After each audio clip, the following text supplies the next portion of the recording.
In the heart of Olympus, where thunder cracked and clouds split with light, there was one god whose very presence reeked of iron and blood. His name was Ares, the god of war.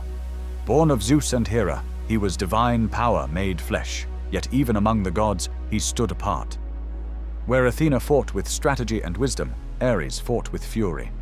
He was not the mind of war, he was its beating heart. From the moment he drew breath, Ares was chaos in motion. The clash of blades, the cries of soldiers, the rivers that ran red, all were echoes of his nature. Zeus saw in him something both necessary and dangerous. For though war was destruction, it was also creation, the forge on which kingdoms rose and heroes were born. But Hera, his mother, saw only her son's isolation. The gods respected him, yes, but none loved him. His temper was wild, his nature unrestrained. He was the storm that came after diplomacy failed. Among his divine kin, Ares was rarely welcome. Zeus often rebuked him, calling him the most hateful of his children. Even Athena, goddess of strategy, disdained him. Her war was one of intellect, his of blood and impulse. And yet mortals worshipped him. To the Greeks, Ares was the roar of battle, the courage before death, the fire in the veins of those who refused to surrender. Every army that marched called his name, not in reverence, but in desperation. But even gods of chaos crave affection, and Ares found his in the arms of Aphrodite, goddess of love and beauty. Their affair was pure passion, love and war intertwined in divine defiance. But Aphrodite was wed to Hephaestus, the god of fire and forge. When their secret was discovered, Hephaestus forged an invisible net of unbreakable bronze. He caught the lovers in their embrace and called the gods to witness their shame. Laughter echoed through Olympus. For once the god of war was helpless, bound not by chains of iron, but by love. Yet even in humiliation, Ares and Aphrodite's union birthed legend. Their children, Phobos, fear, and Deimos, terror, rode beside him into battle.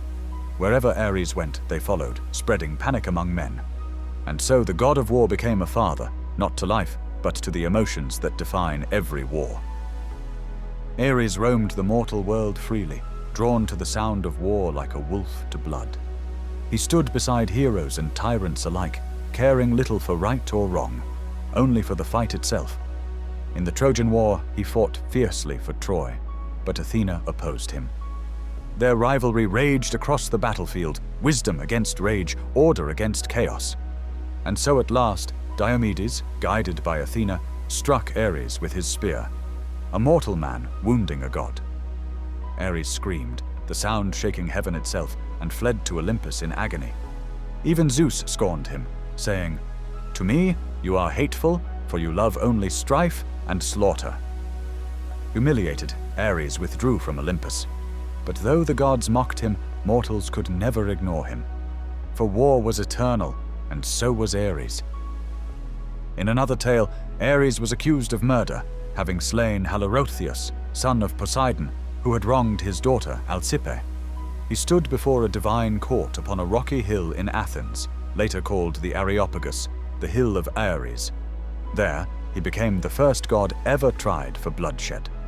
And though he was acquitted, the hill remained a symbol of justice and reckoning, a reminder that even the god of war must answer for his rage.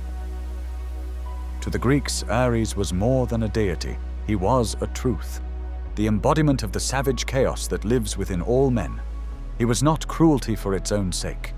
He was the fire that burns in the soldier's heart, the scream that breaks silence before battle, the courage that makes mortals stand against impossible odds. But he was also the madness that follows, the scars, the grief, the endless thirst for more. The Romans would later call him Mars, reshaping him into a god of discipline and conquest. But to the Greeks, Ares was raw, untamed, and terrifyingly honest. He did not glorify war, he simply was war. In every battlefield's echo, his spirit endures.